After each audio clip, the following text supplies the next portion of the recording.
Hello my dear student, आप सभी को गुड मॉर्निंग। और आप सबकी पढ़ाई कैसी चल रही है? उम्मीद है सबकी पढ़ाई अच्छी चल रही होगी और अच्छे तरीके से तैयारी कर रहे होगे। तो आज हमारा ये जो है न्यू वीडियो है बीएससी एग्रीकल्चर फर्स्ट सेमेस्टर जो एग्रोनॉमी सब्जेक्ट है, उसमें बहुत ही इम्पोर्टेंट ये चैप्टर है जिसका नाम है फसलों का वर्गीकरण। ठीक है, तो फसलों को वर्गीकरण के आधार पर जो है सबसे पहले हम देखेंगे फसलों को ऋतुओं के आधार पर। ठीक है, एक वीडियो में इससे पहले बना चुका हूँ फसल फसल की परिभाषा व फसल का महत्व। अगर वो आपने नहीं देखा है तो पीछे आप मेरे चैनल पे देख सकते हो। तो ऋतुओं के आधार पर वर्गीकरण सबसे पहला है बेस्ड ऑन सीजन क्लासिफिकेशन। ठीक है, तो ऋतु के आधार पर फसलों को तीन भागों में बांटा गया है। ऋतु सीजन के आधार पर फसलों को तीन भागों में बांटा गया है। नंबर एक, खरीफ की फसलें। नंबर दो, रबी की फसलें। नंबर तीन, जायद की फसलें। ठीक है, तो सबसे पहले हम एक एक करके इनके बारे में पढ़ लेते हैं। सबसे पहले आती है हमारी खरीफ की फसलें। ठीक है, खरीफ की फसलें क्या हैं? देखो, इन फसलों को जो बुवाई होती है वो जून जुलाई में की जाती है और कटाई कब की जाती है? सितंबर अक्टूबर में इनको जो है वो कटाई की जाती है। इनको वर्षा ऋतु में उगाया जाता है। ठीक है, कब लगाई जाती हैं? वर्षा ऋतु, रेन सीजन की फसलें हैं हमारी खरीफ की फसलें। ठीक है, इनको रेन सीजन के नाम से भी जानते हैं। इनको लगाते वक्त क्या होता है? उच्च तापमान की आवश्यकता होती है और जब हम इसकी कटाई करते हैं तो कम तापमान की आवश्यकता होती है।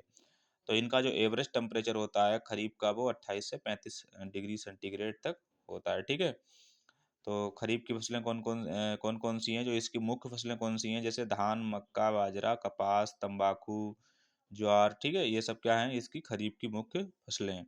खरीफ की फसलें कब लगाई जाती हैं? जून जुलाई में लगाई जाती हैं और सितंबर अक्टूबर में काट ली जाती हैं। इनको वर्षा ऋतु में लगाया जाता है। ठीक है, और विंटर सीजन जब आती है तो उनको काट लिया जाता है। ठीक है, इनका एवरेज टेम्परेचर 28 से 35 रहता है। और जो मुख्य फसलें कौन सी हमारी? धान, मक्का, बाजरा और कपास, ये फसलें होती हैं। ये मुख्यतः जो फसलें हैं ये 4 महीने की फसलें होती हैं। अपना 4 महीने के अंदर जीवन चक्र पूरा कर लेती है, यानी कि लगाने से और फूल आने तक, बीज आने तक का जो समय होता है 4 महीने में ही पूरा कर लेती हैं। ठीक, तो ये हो गई हमारी खरीफ की फसलें। इसके बाद है रबी की फसलें। रबी की फसलें क्या होती हैं? इन फसलों की सोइंग अक्टूबर और नवंबर में की जाती है। 15 अक्टूबर से 15 नवंबर तक ये फसलें लगाई जाती हैं रबी की फसलें। और कटाई इनकी फरवरी मार्च में की जाती है, यानी कि मार्च तक इनको काट लिया जाता है। इनको शरद ऋतु में, यानी कि विंटर सीजन में, यानी कि ठंड का जो मौसम होता है उनमें उगाया जाता है। कम तापमान बुआई के समय और काटते समय उच्च तापमान की आवश्यकता होती है। तो इनके लिए एवरेज जो टेम्परेचर 28 से 25 सेंटीग्रेड अच्छा रहता है। ठीक, तो इससे जो मुख्य फसलें हैं हमारी गेहूं, जौ, आलू, बरसीम, गन्ना, मटर, जई, सरसों, ये सब क्या है? हमारी रबी की फसलें हैं। ठीक है, ये रबी सीजन में उगाई जाती हैं। रबी सीजन कब आती है? जब ठंड शुरू हो जाती है। धान के जस्ट बाद कौन आ जाता है? रबी की सीजन आ जाती है। ठीक है, धान जैसे कटे वैसे रबी सीजन स्टार्ट। तो रबी सीजन की जो बुआई होती है कब करते हैं? अक्टूबर नवंबर में करते हैं और कटाई कब करते हैं? फरवरी मार्च में करते हैं। इनको शरद ऋतु की फसलें भी कहा जाता है, विंटर सीजन की फसलें भी कहते हैं, क्योंकि इनको विंटर सीजन में लगाते हैं।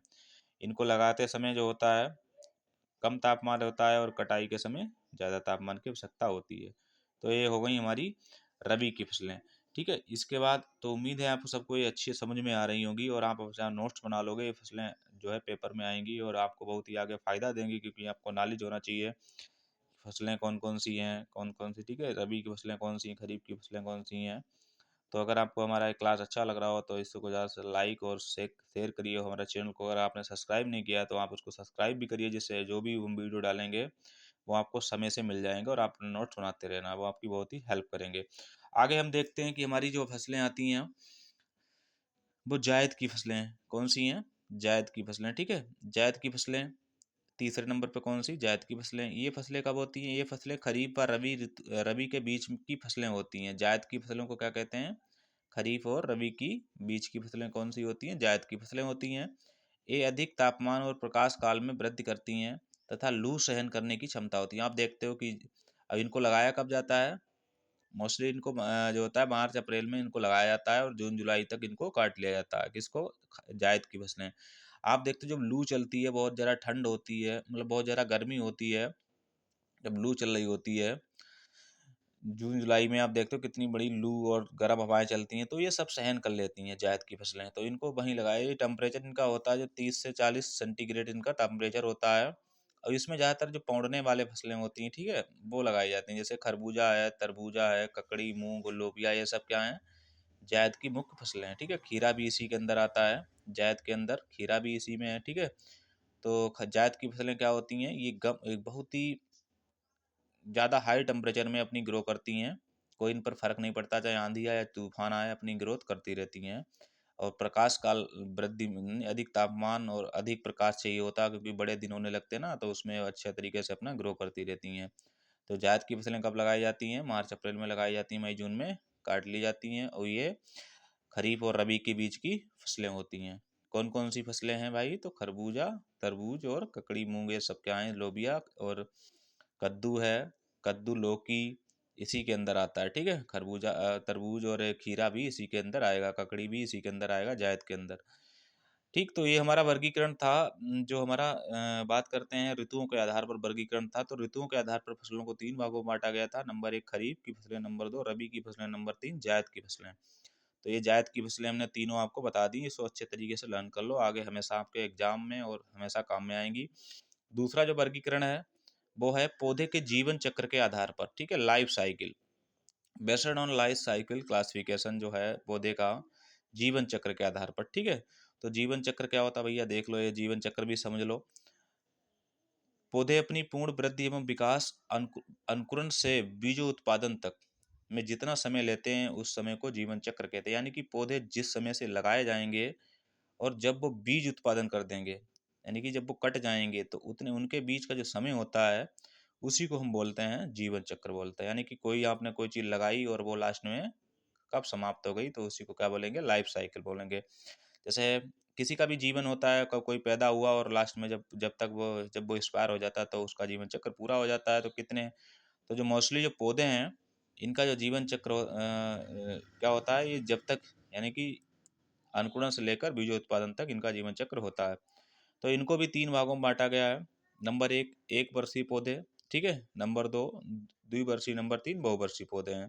तो सबसे पहले हम एक वर्षीय पौधे देख लेते हैं। इन्हें बोलते हैं एनुअल प्लांट्स। इनको क्या बोला जाता है, एनुअल प्लांट्स बोला जाता है एक वर्षीय पौधों को। एक वर्षीय पौधों को क्या बोला जाता है, एनुअल प्लांट्स बोला जाता है। अब देखो तो क्या, इस वर्ग की फसलें 1 वर्ष या कम समय में उगने से लेकर पकने तक लेती हैं।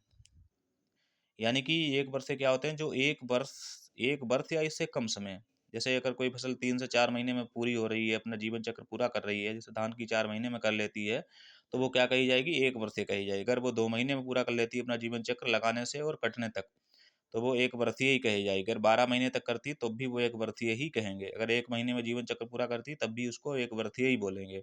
6 महीने में करती तब भी वो उसको एक वर्षीय ही बोलेंगे। ठीक है, तो यानी कि इस वर्ग की फसलें 1 वर्ष या कम समय में उगने से लेकर पकने तक जो समय लेती है, उसको क्या बोलते हैं, एक वर्षीय फसलें, वो पौधे बोलते हैं। जैसे हमारा धान, गेहूं, जौ, मक्का, ज्वार, मूंग आदि, ये सब क्या है, एक वर्षीय हैं। ये 4 महीने पूरे हो जाते हैं ना, तो 4 महीना भी एक वर्ष के अंदर ही आता है। ठीक है, तो इसको एक वर्षीय पौधे बोलेंगे। इसके बाद द्विवर्षीय पौधे क्या होते हैं, इन्हें बेनियल क्रॉप प्लांट्स बोलते हैं। द्विवर्षीय क्या होते हैं, ये पौधे प्रथम वर्ष में वनस्पतिक वृद्धि व दूसरे वर्ष में फूल व बीज तैयार करते हैं, जैसे प्याज, चुकंदर आदि हैं। द्विवर्षीय पौधे क्या होते हैं, देखो, ये पहले साल तो अपनी वनस्पतिक वृद्धि करते रहते हैं, वेजिटेटिव जो ग्रोथ होती है, बढ़वार करते रहते हैं, और दूसरे वर्ष इसमें फूल और बीज बनना तैयार होते हैं। जब बीज तैयार बन जाते हैं, तो उसके बाद इनको काट लिया जाता है, जैसे प्याज, चुकंदर। ठीक, ये सब क्या है, हमारे द्विवर्षीय पौधे हैं। तीसरा है हमारा, बात करते हैं बहुवर्षीय पौधे, पेरिनियल प्लांट्स। ये पौधे अनेक वर्षों तक जीवित रहते हैं, फूल व बीज आने पर अपनी जीवन चक्र को जारी रखते हैं। जैसे ये इनमें क्या होता है, ये अपना बहुत वर्षों तक, अनेक वर्षों तक जीवित रहेंगे, फूल भी आ जाएंगे, फल भी आ जाएंगे, तब भी ये खड़े रहेंगे, अपना जीवन चक्र चलाते रहेंगे। कौन से, बहुवर्षीय पौधे। बहुवर्षीय में कौन आता है, जैसे लूसर्न है, नेपियर घास है। ज़्यादातर लूसर्न में घासें आती हैं। ठीक है, लूसर्न में और नेपियर, ये सब जो बहुवर्षीय पौधे होते हैं, ज़्यादातर इनमें कौन आता है, घासें आती है, जैसे लूसर्न और नेपियर घास हो गई। तो ये हमारे हो गए पौधों के जीवन चक्र के आधार पर वर्गीकरण। एक वर्षीय पौधे जो अपना जीवन चक्र एक या कम वर्ष में कम समय में पूरा करते हैं, एक वर्षीय होते हैं। द्विवर्षीय को होते हैं जो पहली बार वनस्पति वृद्धि करते हैं, दूसरे वर्ष बीज तैयार करते हैं। प्याज, चुकंदर हो गए। बहुवर्षीय में क्या होते हैं, ये बहुत वर्षों तक जीवित रहते हैं और अपना जीवन चक्र आगे रखते हैं। इसमें एक अंदर कौन आता है, घासें आती हैं। तो हमारी उम्मीद है कि आपको ये वीडियो बहुत ही अच्छा लगा होगा, और आप अच्छा नोट्स बना लोगे तो आपके हमेशा फ़ायदेमंद रहेगा। अगर आप आप और भी स्टूडेंट को शेयर कर दो, जिससे उनको भी फ़ायदा हो जाए। और हमारा अगर ये वीडियो अच्छा लग रहा हो तो ज़्यादा से ज़्यादा आप इसको लाइक और शेयर करिए, जिससे और हमारे चैनल को सब्सक्राइब करिए, जिससे आपको जो है आप और भी वीडियो डालेंगे वो आपको समय से टू समय मिलते रहेंगे। ठीक है? Thanks for